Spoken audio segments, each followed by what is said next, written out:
أعوذ بالله من الشيطان الرجيم بسم الله الرحمن الرحيم وصلى الله على محمد وعلى آله الطيبين الطاهرين الذين أذهب الله عنهم الرجس وطهرهم تطهيرا اللهم صل على محمد وآل محمد ولعنة الدائمة الباقية على أعدائهم ومنكر فضائلهم وغاصب حقوقهم أجمعين من يوم عداوتهم إلى قيام يوم الدين أما بعد عباد الله أوصيكم ونفسي بتقوى الله فإن التقوى خير الزاد وبح المعاد وتنفع يوم لا ينفعه فيه مال ولا بنون إلا من أتى الله بقلب سليم وصلى الله على محمد وعلى آله الطيبين الطاهرين أما بعد فقد قال الله الحكيم في محكم كتابه الكريم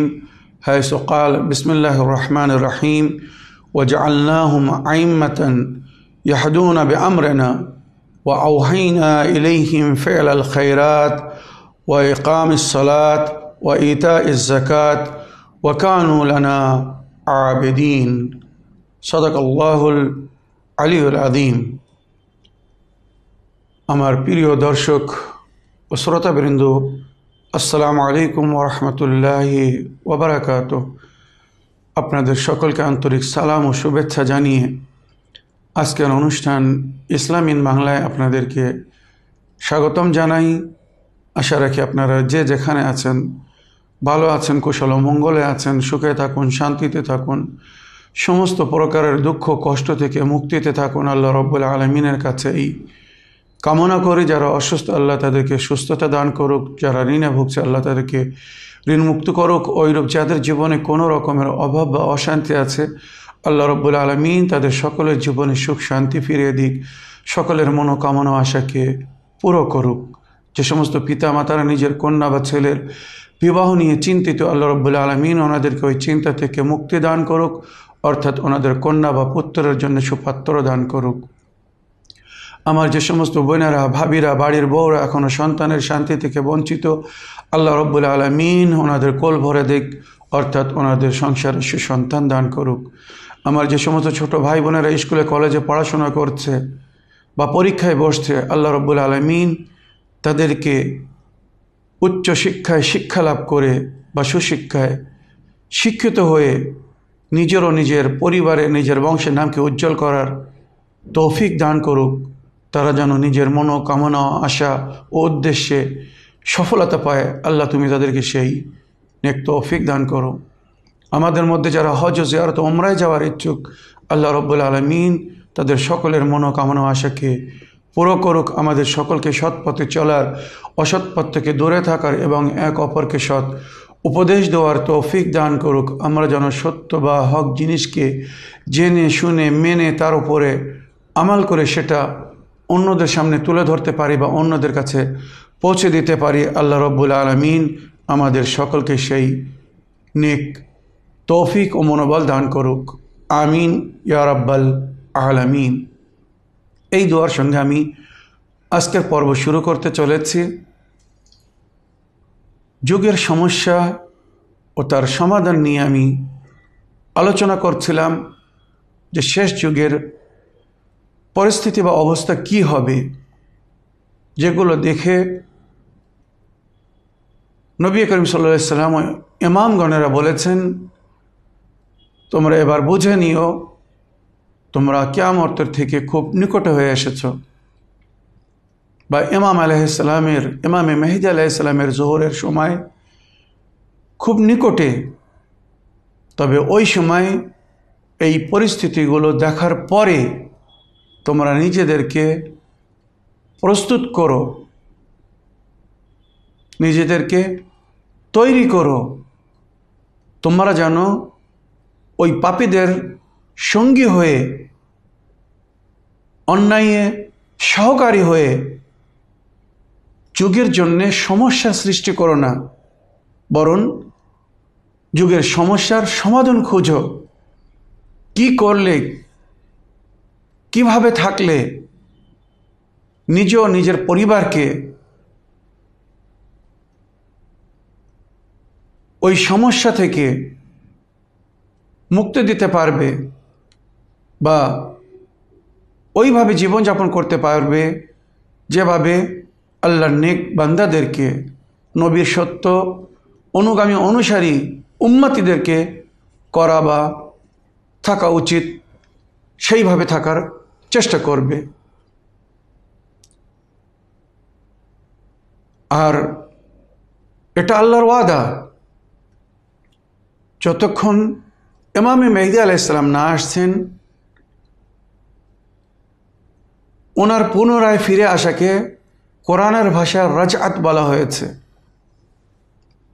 রাজআত মানে ওয়াপসি, ফিরত, ফিরে আসবে।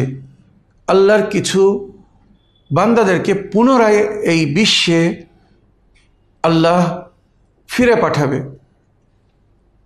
যেটা কোরআনের বহু আয়াতে বর্ণনা হয়েছে।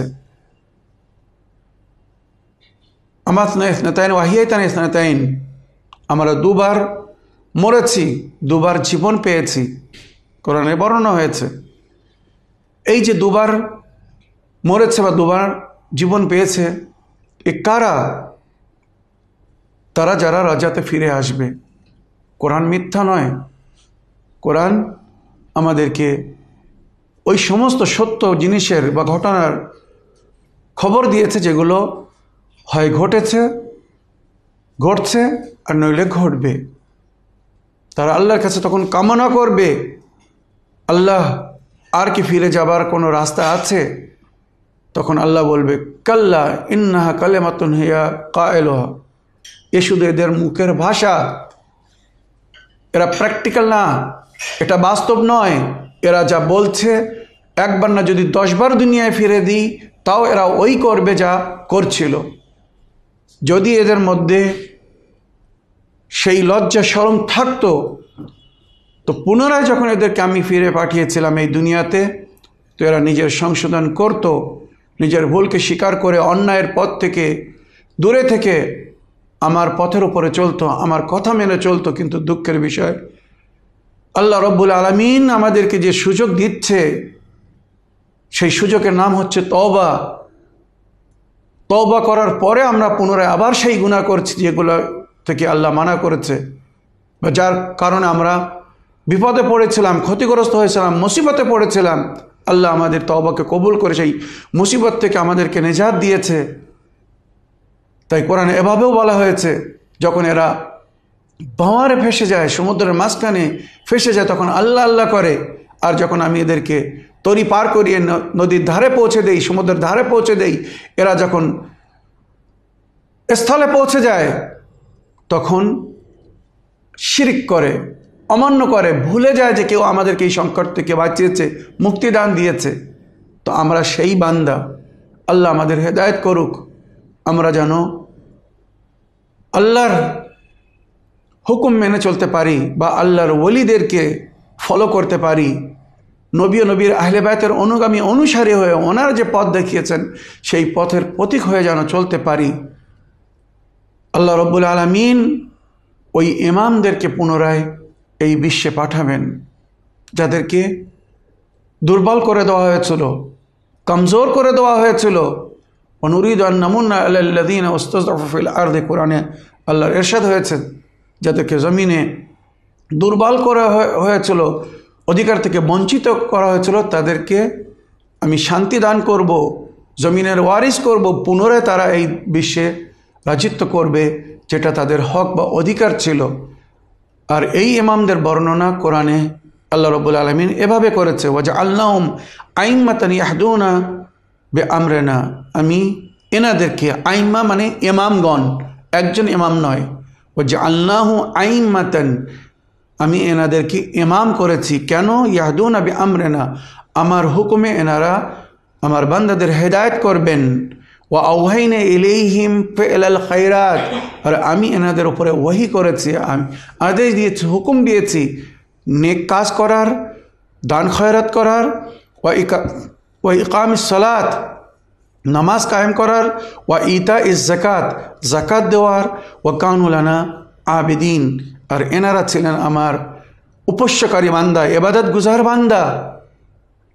তাই মহাসংকটের সময়ও ইমামরা নামাজকে ত্যাগ করেননি।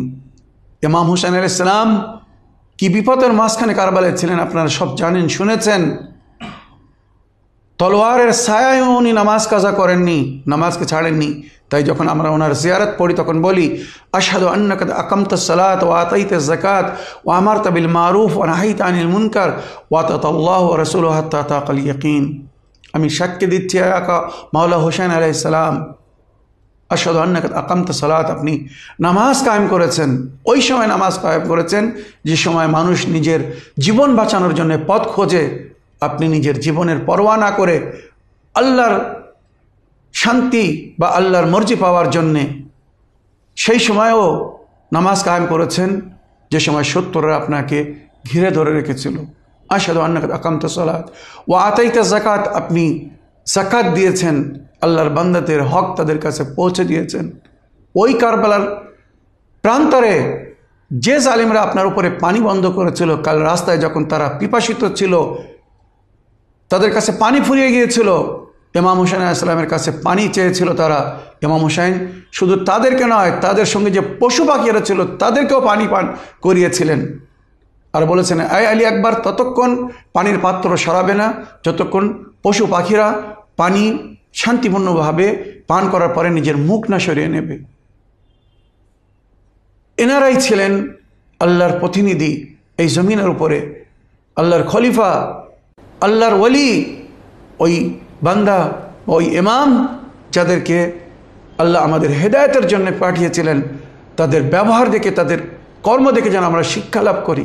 কিন্তু দুঃখের বিষয়, সেই আল্লাহর পাঠানো হাদিদেরকে, যারা যেমন ইহুদিরা আল্লাহর নবীদেরকে মেরেছিল, ওইরূপ উম্মতে মুসলিমা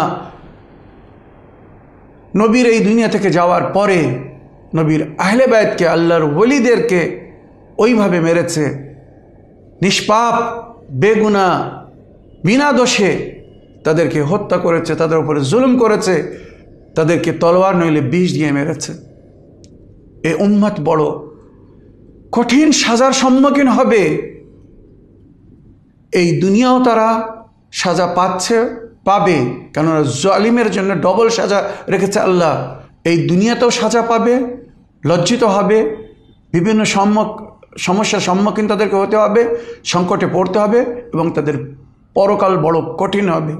তাই উম্মতে মুসলিমা এখনও নিজে যদি ভুল স্বীকার করে, এখনও আল্লাহ রসুলের কাছে, আহলে বায়তের কাছে ক্ষমা চায়, তো হয়তো তারা ইহকালে কিছু শান্তি পেতে পারে।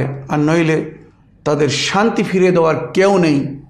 তারা যে ইসলামকে নিয়ে চলছে, সেই ইসলাম তাকে কখনো শান্তি দেবে না যতক্ষণ তারা ওই ইসলামের প্রতিনিধি বা ওই ইসলামের হাদি, ওই ইমামদের সঙ্গে দুর্ব্যবহার করতে থাকবে বা তাদের হক থেকে বঞ্চিত করতে থাকবে।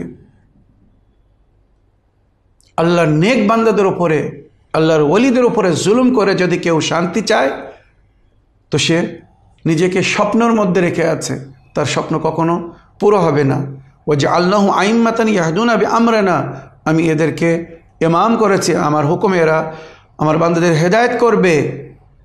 আর ইমাম হুসাইন আলাইহিস সালামের সম্পর্কে যেটা আমি বললাম, যে আমরা ওনার জিয়ারতে পড়ি, যে আপনি নিজের জীবনের শেষ মুহূর্ত পর্যন্ত আল্লাহর হুকুমকে মেনে চলেছেন আর নিজের উম্মতের, মানে নবীর উম্মতের, নানার উম্মতের হেদায়েত করার চেষ্টা করেছিলেন।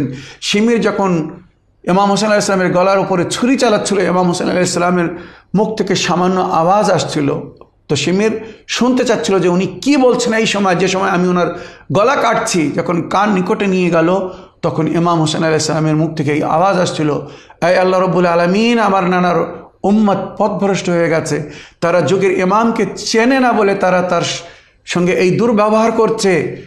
ইমামের যদি মারিফাত থাকতো তাহলে কখনো ওই ইমামের সঙ্গে ওই ব্যবহার করতো না যারা এই ব্যবহার করছে। আল্লাহ, তুমি তাদের হেদায়েত করো। আল্লাহ, যদি তাদের ক্ষমার যোগ্য হয় তুমি তাদেরকে ক্ষমা করো। চিন্তা করুন, যে ইমামের গলার উপরে জালিম ছুরি চালাচ্ছে, তাদের জন্য ইমাম আল্লাহর কাছে ক্ষমা চাচ্ছেন, তাদের হেদায়েতের জন্য আল্লাহর কাছে ইমাম দোয়া করছেন। আশহাদু আন্নাকা আকামতাস সালাত ওয়া আতাইতাজ যাকাত ওয়া আমারতা বিল মারুফ, জীবনের শেষ নিঃশ্বাস পর্যন্ত আপনারা মানুষকে সত্যর দিকে আমন্ত্রণ জানিয়েছেন, ওয়ানাহাইতা আনিল মুনকার, অসৎ কাজ থেকে বাধা দিয়েছেন। বারবার ইমাম হোসেন কারবালার ময়দানে বলছেন, তোমরা যা করছো বা করতে যাচ্ছ ভুল করতে যাচ্ছ, ভুল করছো, আল্লাহর হুকুমকে অমান্য করছো। এজিদের কথা শুনে আল্লাহর সঙ্গে শত্রুতা করো না, নবী ও নবীর আহলে বায়তের সঙ্গে শত্রুতা করো না। তোমাদের পরকাল কিন্তু বড় ভয়ঙ্কর হবে, বড় কঠিন হবে। কিন্তু দুনিয়ার মায়ায়, দুনিয়া পাওয়ার আশায় তারা আল্লাহ ও রসুলকে ভুলিয়ে দিয়ে, নবীর আহলে বায়তকে ভুলিয়ে দিয়ে তাদের সঙ্গে যা ব্যবহার করেছে আপনারা সব জানেন যে কারবালায় যা কিছু হয়েছে।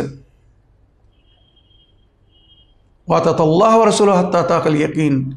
আয়ে মাওলা ইমাম হোসেন, আপনি আল্লাহ ও রসুলের ইতাআত করেছেন যতক্ষণ সেই আল্লাহর দরবারে না পৌঁছে গেছেন। নিজের জীবনের শেষ নিঃশ্বাস পর্যন্ত আল্লাহর হুকুমকে যারা মেনে চলেছেন বা আল্লাহর পথের দিকে যারা আমন্ত্রণ জানিয়েছেন, তাঁরাই ছিলেন আমাদের ইমাম। আমরা সেই আহলে বায়তকে ফলো করি, সেই ইমামদেরকে ফলো করি। আর আলহামদুলিল্লাহ, শুকরুলিল্লাহ, আল্লাহর হাজার শুকর যে আল্লাহ আমাদের হেদায়েতের জন্যে নবী ও নবীর পরে ওনার পবিত্র আহলে বায়ত আমাদেরকে দান করেছেন আর আমাদেরকে ওনাদের পথের পথিক করেছেন। এটা আল্লাহর হাজার শুকর যে আমরা পথভ্রষ্টদের পথের ওপরে চলেনি। যারা স্বার্থলোভী ছিল, যারা মুনাফিক ছিল, নবীর পরে নবীর আহলে বায়তকে ছেড়ে যারা নিজের রাস্তাকে ভিন্ন করে নিয়েছে, মুসলমানদের মধ্যে অশান্তি সৃষ্টি করেছে, দলাদলি করেছে, আল্লাহর তোমার হাজার শুকর আমরা ওই পথের পথিক হইনি বা ওই সমস্ত পাপীদের সাথ দেইনি যারা নবী ও নবীর আহলে বায়তকে ছেড়ে নিজের পথকে আলাদা করে নিয়েছিল আর আজও সেই আলাদা ভুল পথের ওপরে চলছে বা চালিয়ে যাচ্ছে। আল্লাহ তোমার হাজার শুকর, আমরা যেন এই নবী ও নবীর আহলে বায়তের পথের ওপরে, এই সিরাতুল মুস্তাকিমের ওপরে যেন কায়েম থাকতে পারি। আর ইমামে জাফর আলাইহিস সালাম বলেছেন, সিরাতুল মুস্তাকিম যুগের ইমামের রাস্তা, আল্লাহর প্রতিনিধি যিনি তানার রাস্তার ওপরেই চলো, এটাই হবে সিরাতুল মুস্তাকিম। সমস্ত যুগে আল্লাহর নবী ও আল্লাহর ওলিদের রাস্তাই হচ্ছে সিরাতুল মুস্তাকিম। তো আল্লাহর নবী 1,24,000 আর আল্লাহর ওলি বা ইমাম বা যুগের হাদি, বলে কুল্লে কওমিন হাদ, আমি প্রতি যুগের জন্য, প্রতি কওমের জন্য হাদি রেখেছি। তো এই পুরো বিশ্ব যে এখন মুসলিম সমাজ বা নবীর উম্মত বা এই কওমের জন্য যে একজন হাদি আছেন, তিনি পর্দায় গায়েবে, উনি হচ্ছেন ইমাম মেহদী আলাইহিস সালাম। আর ওনার পথই সিরাতুল মুস্তাকিম। যদি ওনার পথের প্রতীক হয়ে আমরা জীবনযাপন করতে পারি, তাহলে আমরা সৎ পথের উপরে আছি বা থাকব।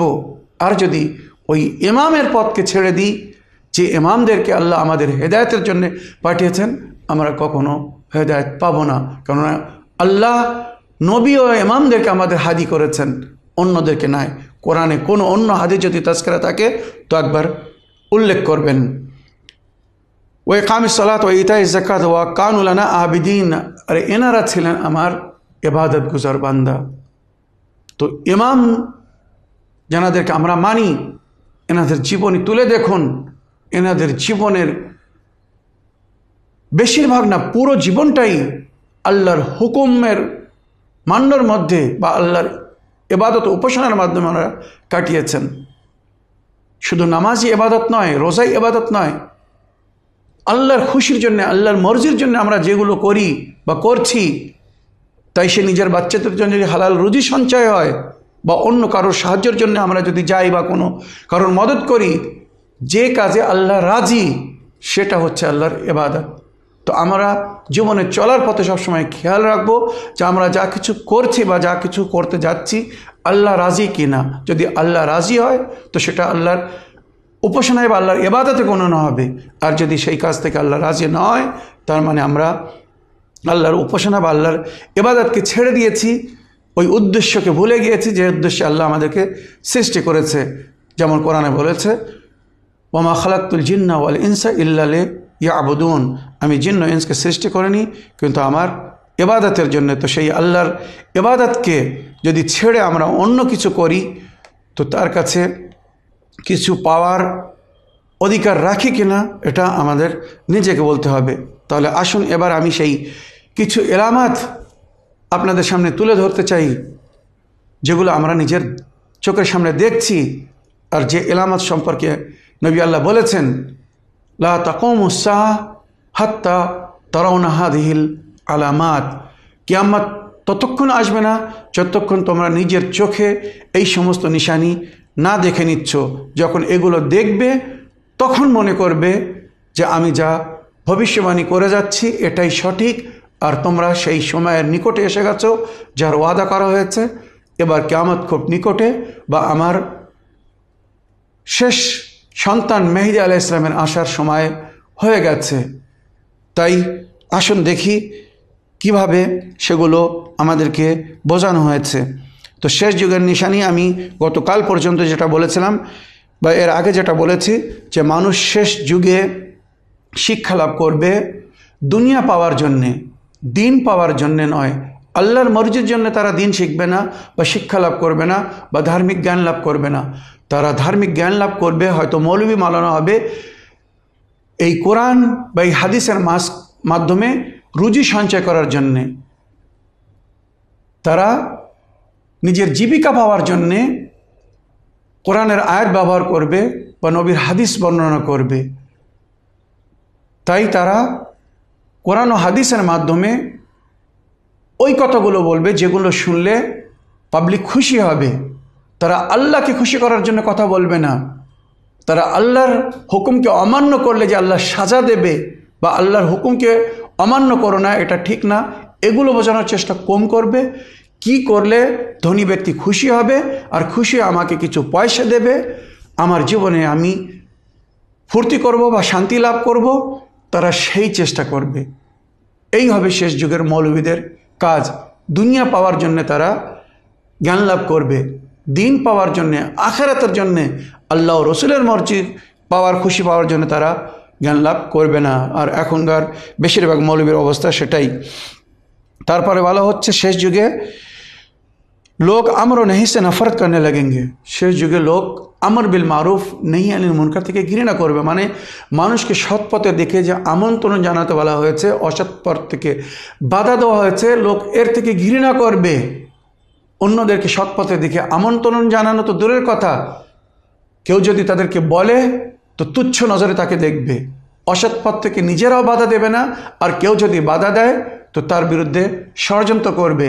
তুমি তোমার কাজ করো, আমাদের কাজ আমাকে করতে দাও। আমর বিল মারুফ নেহি আনিল মুনকারকে তুচ্ছ নজরে দেখা হবে, ঘৃণা করা হবে। আর আমরা সেই যুগেই এসে গেছি। ভালো কথা শুনতে ভালো লাগছে না, গান বাজনা শুনতে, অন্যায় গীবাত মিথ্যা শুনতে খুব ভালো লাগছে।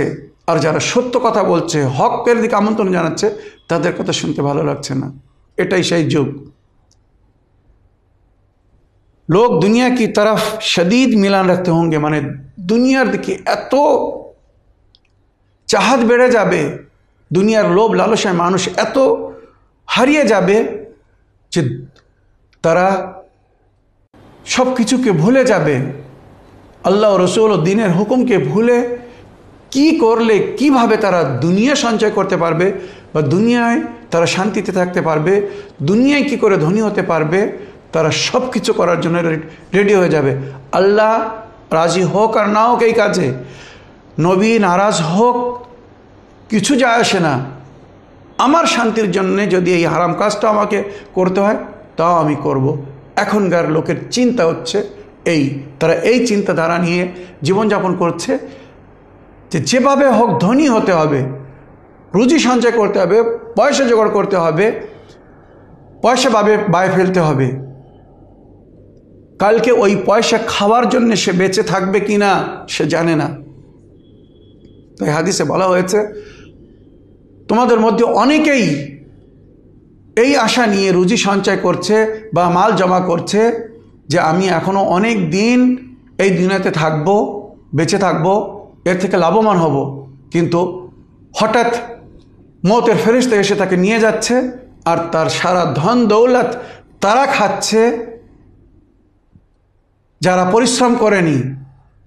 বিনা পরিশ্রমে তারা আরাম করছে, আর হারামভাবে যে পয়সা কামিয়ে রেখে গেছে সে বড় কঠিন সাজা ভোগ করছে এখন কবরে। তো ওই বদনসিব যেন আমরা না হই। চেষ্টা করুন এখনো দুনিয়ার মায়াকে ছেড়ে এই ভেবে কিছু নেকি করার চেষ্টা করুন যে হয়তো কাল আমি থাকব না, হয়তো কালকে এই সুযোগ পাবো না। ইয়ামান গররহুতুল আমাল, বড় বড় আশা তাদেরকে ধোকায় রেখেছে, তাদের জন্য মাওলা বলছেন আল কবর সন্দুকুল আমাল, আল মৌত ইয়াতি বাগতাতান, মত হঠাৎ এসে তোমাকে নিয়ে যাবে আর কবর হবে তোমার আমালের বাক্স। তো সেখানে যদি ভালো জমা করে থাকো শান্তিতে থাকবে, আর সেখানে যদি খারাপ পাঠিয়ে রেখে থাকো তো সে তোমার শত্রু হয়ে তোমার আমাল তোমাকে এত কঠিন মুসিবতে ফেলে দেবে, তখন পথ খুঁজে পাবে না, পালানোর পথ থাকবে না। তাই নবী আল্লাহ কি বলছেন যে শেষ যুগে মানুষ দুনিয়ার আশায় বা দুনিয়া পাওয়ার আশায় সব কিছু ভুলে যাবে, আর আমর বিল মারুফ নাহি আনিল মুনকার যদি কেউ করে তো তাকে তুচ্ছ নজরে দেখবে, ঘৃণা করবে, তার থেকে তার কথা শুনতে ভালোবাসবে না। इंसानी मसाइल पर वो लोग गुफ्तगू करेंगे जो उसके अहल ना होंगे। অপ্রিয় সত্য কথা, মানবতার নিয়ে তারা আলোচনা করবে, মানবতার জন্য তারাই কথা বলবে যারা নিজেরা নিজের মানবতা হারিয়ে ফেলেছে। আজ পুরো বিশ্বের ওপরে নজর তুলে দেখুন, ইউনাইটেড নেশন, যুক্তরাষ্ট্র যে সংস্থা, সেখান থেকে নিয়ে আমাদের গ্রামের অঞ্চল পর্যন্ত দেখুন, যারা ন্যায়ের প্রতিনিধি তারাই অন্যায় করছে। যাদেরকে সুযোগ দেওয়া হয়েছে আল্লাহর বান্দাদের সেবা করার জন্যে, তাদের সঙ্গে নেকি করার জন্যে, তারাই আল্লাহর বান্দাদের উপরে জুলুম করছে, অন্যায় করছে, অবিচার করছে, তাদের অধিকার থেকে তাদেরকে বঞ্চিত করে দিচ্ছে। তাই নবী আল্লাহ কি বলছেন এই যুগের সম্পর্কে, যে ন্যায়ের কথা তারা বলবে, অধিকারের কথা তারা বলবে, মানবতার কথা তারা বলবে যারা নিজেরাই মানবতাহীন, তাদের মধ্যেই মানবতা নেই, তারা অন্যদের কষ্টকে বুঝছে না, তারাই জুলুম করছে, আবার তারাই মানবতার কথা বলছে। আর এখন পুরো বিশ্বেই এদের সংখ্যা বেশি। যারা জ্ঞানী, শিক্ষিত, বুদ্ধিজীবী, যারা বিশ্বের খবর রাখে, তারা 100% আমার সঙ্গে সহমত হবেন। মাওলানা সাহেব আপনি ঠিকই বলছেন, এখন ন্যায়ের কথা, হকের কথা বা অধিকারের কথা, মানবতার কথা তারাই বেশি বলছে যারা অন্যদের উপরে জুলুম করছে, অন্যদের হক বা অধিকার মেরে খাচ্ছে, বা অন্যদেরকে তাদের হক অধিকার থেকে বঞ্চিত করে রেখেছে। এই সমস্ত পাপীরা বুঝবে সময় নিকটে এসে গেছে। ইমামে মেহেদী আলাইহিস সালামের সম্পর্কে বলা হয়েছে, উনি নিজে বলেছেন, আমার জোহরের আগে আল্লাহর বান্দাদের হক যদি তোমাদের কাছে থেকে থাকে তো সেটা পৌঁছে দাও, ফিরিয়ে দাও। মনে রাখো, আমার আসার পরে ওই সুযোগ হারিয়ে ফেলবে, আর কারোর হক যদি কারোর দায়িত্বে বাকি থেকে থাকে তো আমি তার গলায় আঙুল দিয়ে সেই হক তার কাছ থেকে নিয়ে হকদারকে পৌঁছে দেব। এভাবে ন্যায় বিচার করবেন ইমামে জামান আলাইহিস সালাম। যদি আমি কারোর হক খেয়ে থাকি, কারোর আমানতকে হড়প করে থাকি, কারোর হক থেকে যদি কাউকে বঞ্চিত করে থাকি, তো ইমামে জামানা গলায় আঙুল দিয়ে ওই হক বাইর করে তাকে দিয়ে দেবেন। সেই সময় আসার আগে সম্মান বজায় থাকতে হকদারকে তার হক দিয়ে দিন, এখনো সুযোগ আছে।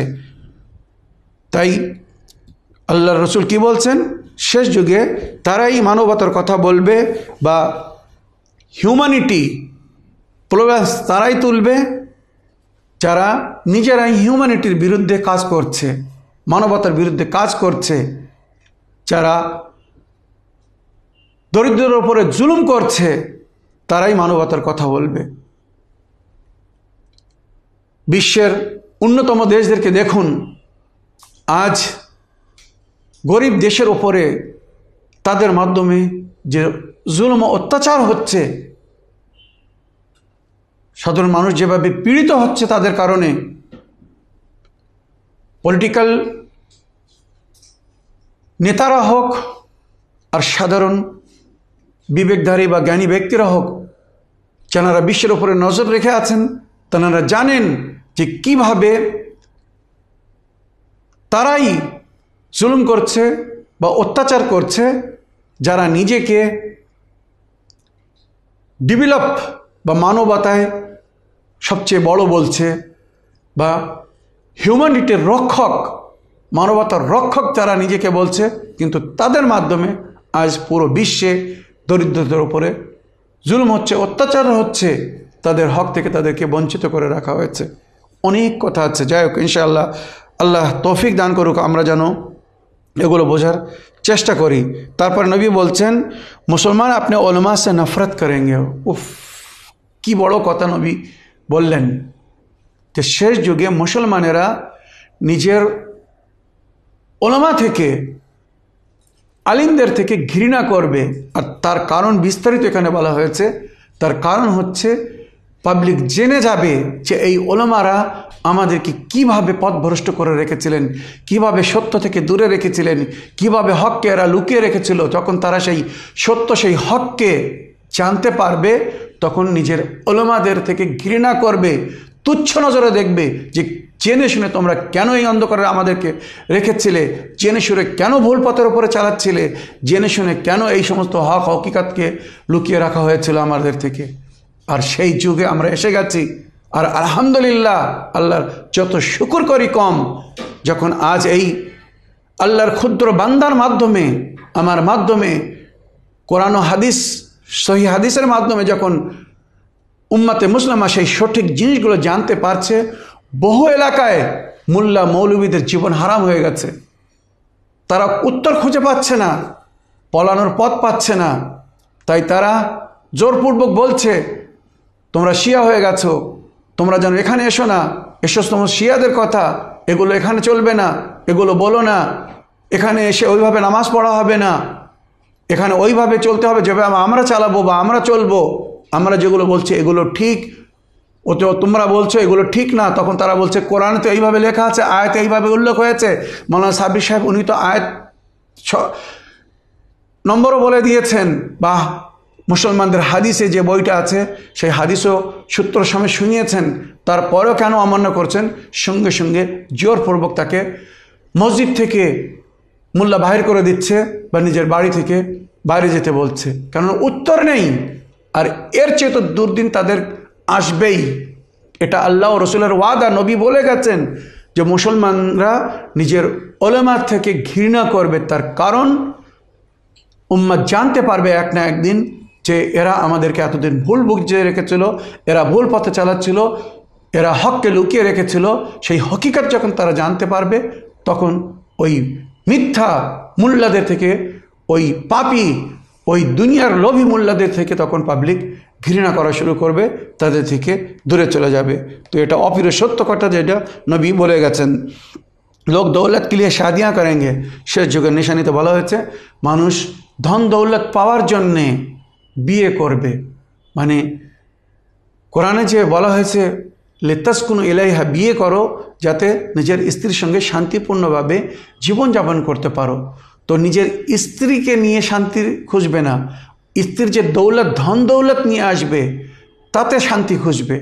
আর আজকাল আমাদের সমাজে খুব দুঃখের সঙ্গে, কষ্টের সঙ্গে বলতে বাধ্য হচ্ছি যে এমন বেধার্মিক, অসামাজিক লোকদের সংখ্যা বেশি, যারা শরিয়াতে, ইসলামে যেভাবে বিয়ে শাদীর হুকুম দেওয়া হয়েছে, তারা সেইভাবে বিয়ে শাদী না করে ওইভাবে বিয়ে শাদী করছে, যেটা অসামাজিক বা অধার্মিক, বেধর্ম, বেঈমান লোকদের কাজ তারা করছে। মেয়ের বাপকে বাধ্য করছে নিজের জমি জায়গা বিক্রি করে এগুলো দাও, তাহলে তোমার মেয়েকে নিয়ে যাব, আর নইলে নয়। গাড়ি বাড়ি বা জাহেজ হিসেবে, পণ হিসেবে যে সমস্ত দাবি করছে আপনাদের চোখের সামনে, জিনিসটা পুরো উল্টো করে দেওয়া হয়েছে। নবীর সুন্নতকে মুছে শয়তানের সুন্নতকে জারি করে দিয়েছে। নবীর কন্যার যখন হাত চেয়েছিলেন হযরত আলী আলাইহিস সালাম, তো নবী কি বলেছিলেন? আয় আলী, আগে মাহের ব্যবস্থা করো, দানমোহর আদায় করো। মাওলা আলী আলাইহিস সালাম বললেন, নবী আল্লাহ, আমার কাছে কোনো পয়সা নেই। তখন নবী বললেন, আয় আলী, তোমার কাছে কি আছে যে দানমোহর স্বরূপ তুমি আমাকে আগে দিতে পারবে? তখন মাওলা আলী আলাইহিস সালাম বললেন, আয় আল্লাহর নবী, আমার কাছে একটা ঘোড়া আছে আর একটা জেরা। জেরা মানে ঢাল, যুদ্ধের ময়দানে যেটা রক্ষার জন্য ব্যবহার হয়।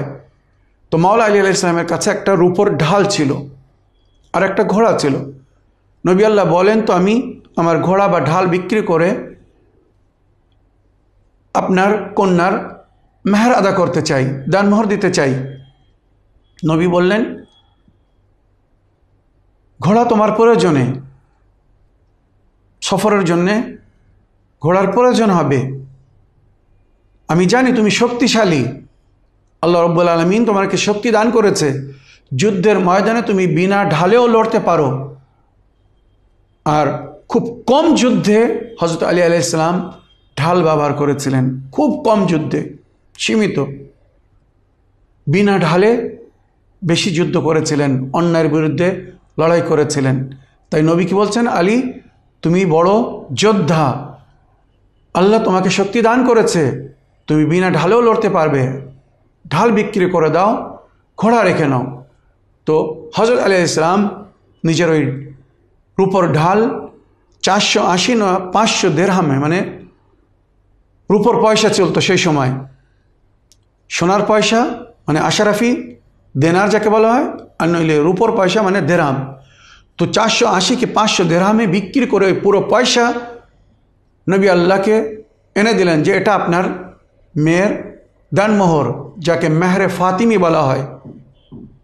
এই যুগে যদি ওটাকে আমরা ইন্ডিয়ান কারেন্সিতে দেখি তো প্রায় 66,000 হবে, 107 তোলা রূপো।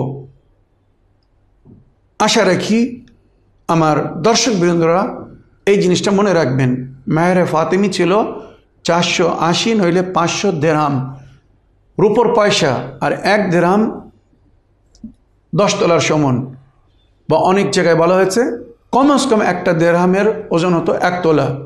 তো যদি 500 দিরহাম দিয়ে থাকেন তো 500 তোলা, আর যদি 480 দিরহাম দিয়ে থাকেন তো কমস কম 480 তোলা রূপো।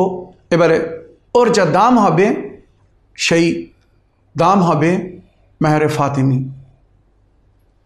তো নবীকে আগে মেহের আদা করেছিলেন, সেই পয়সায় নবী শাদীর সমস্ত সরঞ্জাম করেছিলেন, প্রয়োজনীয় সমস্ত জিনিসের কন্যার বিবাহ যেগুলো দেওয়ার সময় দিতে হয়, যেটা আমরা ইতিহাসে পেয়েছি, কিছু মাটির বাসন বা শোয়ার জন্যে খেজুরের পাতার চাটা, কাপাস বা তুলোর বালিশ, মানে জীবনের যত অতি প্রয়োজনীয় যেগুলো না হলে এক সংসারে জীবনযাপন করা যায় না, মাওলা আলীর দোয়ায় ওই পয়সায় নবী আল্লাহ সেই জিনিসগুলোর ব্যবস্থা করে নিজের মেয়ের বিয়ে দিয়েছিলেন। কিন্তু আজ জিনিসটা পুরো উল্টো, দানমোহর আগে আদায় করছে না, দানমোহর পরে দেবো বলে দানমোহর রেখে দিচ্ছে, আর পরে স্ত্রীর কাছ থেকে ক্ষমা করে নিচ্ছে। তুমি আমার বউ, তুমি যদি ক্ষমা না করো তো কে ক্ষমা করবে? মায়ায় হোক যেভাবে হোক বুঝিয়ে তার কাছ থেকে দানমোহর মাফ করে নিচ্ছে। ওদিকে মেয়ের বাপের কাছ থেকে লক্ষ লক্ষ টাকার জিনিস নিচ্ছে, যেটা শরিয়াতে তার মর্জির বিরুদ্ধে যদি নেওয়া হয় তো অবৈধ, হারাম। ওই বিছানার ওপরে শোয়া হারাম।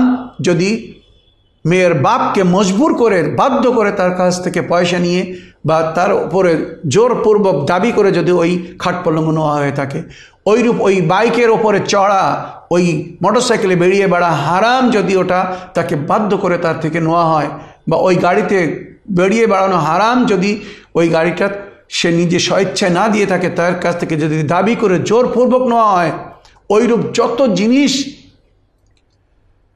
ছেলে বা ছেলের পরিবারের লোকেরা মেয়ের পরিবার থেকে বা মেয়ের বাপদের কাছ থেকে, ভাইদের কাছ থেকে নেয়, যদি সেটা তারা স্বইচ্ছায় খুশি হয়ে নিজের মেয়ের শান্তির জন্য তারা দিয়ে থাকে, তো এগুলো বৈধ। আর যদি তাদের কাছ থেকে জোর করে দাবি করে জাহেজ রূপে নেওয়া হয়, তো খোদার কসম ওই সমস্ত জিনিস তার জন্যে হারাম।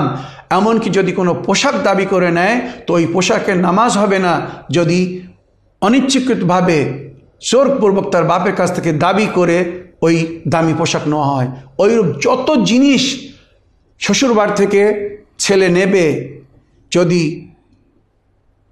তার বাপের মর্জি মানে মেয়ের বাপের মর্জির খেলাফ হয় বা তাকে যদি রাজি করে না নেওয়া হয়, সে যদি কষ্টের সঙ্গে জমি জায়গা বিক্রি করে ধন দৌলত ধার করে এনে, যেটা বেশিরভাগ সমাজে আজকাল দেখা যাচ্ছে, নিজের মেয়ের বিয়ে দেওয়ার সময় 80% পিতারা তাদেরকে ঋণ নিতে হচ্ছে, ধার নিতে হচ্ছে, কেননা তাদের কাছে যা সঞ্চয় পয়সা আছে সেই পয়সা তারা মেয়ের বিয়ে দিতে পারছে না, কেননা ছেলের পক্ষ তাদের কাছে এমন দাবি করছে, তারা বাধ্যমূলক নিজের মেয়ের শান্তির জন্যে, সেখানে যে যেন সে শান্তিতে থাকতে পারে, ঋণ করে বিয়ে দিচ্ছে। মেয়ের বিয়ে হয়ে গেছে, মেয়ের সন্তান হয়ে গেছে, 10 বছর 15 বছর হয়ে যাচ্ছে, এদিকে বাপ ঋণ শোধ করতে পারেনি, এখনও সে ঋণ শোধ হয়নি। আমি নিজে এবার বাস্তবে এই সমস্ত ঘটনা চোখে দেখে এসেছি আমাদের দেশের ঘরে। খুব কষ্টের সঙ্গে এই কথাগুলো বলতে হচ্ছে। এরা কোন মুসলমান, কোন নবীর উম্মত? লানাত হোক ওই উম্মতের ওপরে, লানাত হোক ওই মুসলমানের ওপরে, যে এখনও মেয়ের বাপকে বাধ্য করে তাদের কাছ থেকে জাহেজ নিচ্ছে, পণ নিচ্ছে। শরিয়াতে দানমোহর দিতে বলা হয়েছে, পণ নিতে বলা হয়নি। যদি কোনো কন্যার পিতা মাতা ভাইরা খুশি হয়ে উপহারস্বরূপ হাদিয়া গিফট হিসেবে আপনাদেরকে কিছু দেন, নিজের জামাইকে বা নিজের বোনাইকে কেউ দেয়, তো সেটা ভালো, সুন্দর জিনিস। কিন্তু যদি তাদের কাছ থেকে দাবি করে জোরপূর্বক নেওয়া হয় যে এগুলো না দিলে বিয়ে হবে না, এগুলো না দিলে আমরা বিয়ে করব না, খোদার কসম এরা মুসলমান না, এরা ইহুদি, এরা নবীর উম্মত না, এরা মুনাফিক। শুধু নামে মুসলমান হয়ে আছে, কিন্তু এদের কর্ম অদম। হয়তো আমার কথা অনেককে খারাপ লাগবে যারা এই সমস্ত করছে, কিন্তু তাদেরকে জাগানোর জন্যে আমি বাধ্যমূলক আজ এগুলো এই জন্যে বলছি যে এখনও মুসলমান হওয়ার চেষ্টা করুন, নবীর উম্মতে হওয়ার চেষ্টা করুন, এখনও দিনের পথের পথিক হওয়ার চেষ্টা করুন। ওই মিথ্যা মুসলমান হয়ে, মুসলমানের নামে কলঙ্ক হয়ে জীবনযাপন করবেন না, ইসলামকে বদনাম করবেন না। আজ বিয়ে শাদীতে যা কিছু হচ্ছে অসামাজিক হচ্ছে, 80 to 90% শরীয়ত বিরোধী কাজ হচ্ছে। আর ওইরূপ যেভাবে তালাক হচ্ছে, তারা ইসলামকে মজাক বানিয়ে রেখে দিয়েছে, ইসলামকে হাসি ঠাট্টার কারণ করে রেখে দিয়েছে নিজের ওই ভুল তালাকের মাধ্যমে। তাই আমার গুরুজনদের কাছে, সমাজের শিক্ষিত মুরব্বী ব্যক্তিদের কাছে অনুরোধ করছি, এখনও আপনারা এই অন্যায়ের বিরুদ্ধে দাঁড়ান, এই অসামাজিক কাজের বিরুদ্ধে দাঁড়ান। এখনও ওই সমস্ত ধনী ছেলেদের বাপদের বিরুদ্ধে দাঁড়ান যারা নিজের শ্বশুরবাড়ি থেকে পয়সা নিয়ে রাজা হতে চাচ্ছে বা রাজার মতো জীবনযাপন করতে চাচ্ছে। যদি তারা কিছু দাবি করে, তো আমি এর আগেও বলেছি, যদি ছেলের পক্ষ বা বর বা ছেলে যদি 1 লক্ষ টাকার জিনিস চায়, তো ওখানে নিজের মেয়ের দানমোহর রাখুন 2 লক্ষ টাকা, আর ওখানে পরিষ্কার আগে লিখিতভাবে কাড়িয়ে নিন তাদের কাছ থেকে 1 লক্ষ টাকা বিয়ের আগে দিতে হবে দানমোহর হিসাবে, আর 1 লক্ষ টাকা বিয়ের কবুল বলার পরে দিতে হবে। তার 1 লক্ষ টাকা তার কাছ থেকে নিয়ে তাকে জিনিস কিনে দিয়ে দিন। আশা রাখি সমস্যার সমাধান হয়ে যাবে। তারা তখন বড় বড় দাবি করাও ছেড়ে দেবে, আর শান্তিপূর্ণভাবে ওইভাবে ইসলামিক বিবাহ শুরু হয়ে যাবে যেভাবে আল্লাহ রসুল আমাদেরকে আদেশ করেছেন। আশা রাখি আমার এই কথাগুলো আপনারা মনে রাখবেন। এগুলো এই জন্য বললাম যে আমরা যদি এখনও না জাগি, তো আর কবে জাগবো? এখনও যদি শরীয়তের উপরে আমল না করি, আর কবে আমল করব? কিয়ামত আসার পরে, মরার পরে, তখন আর এই সুযোগ পাবো না। তাই জীবিত থাকাকালীন সংশোধন করতে হবে, সমাজকে সকলে মিলে সুন্দর গড়ে তোলার চেষ্টা করতে হবে। একা শেখ সাবিরের দ্বারা সম্ভব নয়। আপনাদের সহযোগিতা যদি পাই, তো ইনশাআল্লাহ আমি এইভাবে গাইড করতে থাকবো উম্মতে মুসলিমাকে, সঠিক জিনিস, হক জিনিস, সত্য জিনিস তাদের কাছে পৌঁছে দেওয়ার চেষ্টা করব। এবারে তারা যদি জেগে সেই সৎ জিনিসগুলো মেনে তার উপরে আমাল করে তো তাদের মঙ্গল, যদি তারা না মানে তো বলার স্বভাব তো আমি পাবো, করবে কি না করবে, মানবি কি না মানবে সেটা তার ব্যাপার। আশা রাখি আপনাদের প্রশ্নের অপেক্ষায় থাকবো। যদি আমার কথায় কারোর দ্বিমত থাকে বা অভিযোগ থাকে সে প্রশ্নের মাধ্যমে জিজ্ঞাসা করতে পারে, বা সমাজের যে সমস্ত অসুবিধা দেখছে, তারা অসামাজিক কাজ দেখছে, ইসলাম বিরোধী কাজ দেখছে, তারা প্রশ্ন করুক। আমি ইনশাল্লাহ সঠিক ইসলামিক ইনফরমেশনের মাধ্যমে তাদেরকে সজাগ করার চেষ্টা করব, বা সঠিক মাসলা মাসাইল শরীয়তের হুকুম তাদের কাছে পৌঁছে দেওয়ার আপ্রান্ত চেষ্টা করব। এই বলে আজকের বক্তব্য এখানে শেষ করছি। ওয়া আখিরু দাওয়ানা আলহামদুলিল্লাহি রাব্বিল আলামিন। যদি আপনাদের কোনো প্রশ্ন থাকে, স্ক্রিনের ওপরে যে নম্বর দেওয়া হয়েছে এই নম্বরে নিজের প্রশ্ন রেকর্ড করে আমাদেরকে ভয়েসমেল করে দিন, লিখেও পাঠাতে পারেন। আর তার সঙ্গে সঙ্গে অনুরোধ রইল, চ্যানেল উইন বাংলাকে ইউটিউবে যেয়ে সাবস্ক্রাইব করতে বলবেন না, বিশেষ করে তারা যারা মোবাইলে আমার অনুষ্ঠান দেখছেন। যদি আপনারা চ্যানেল উইনকে সাবস্ক্রাইব করেন আর বেল বাটন টিপে রাখেন তো যেই আমার অনুষ্ঠান শুরু হবে সঙ্গে সঙ্গে আপনাদেরকে মেসেজ এসে যাবে যে এবারে অনুষ্ঠান ইসলামিক বাংলা শুরু হচ্ছে। আশা রেখে আপনারা এই সুযোগ হারাবেন না। আসসালামু আলাইকুম ওয়া রাহমাতুল্লাহি ওয়া বারাকাতুহু।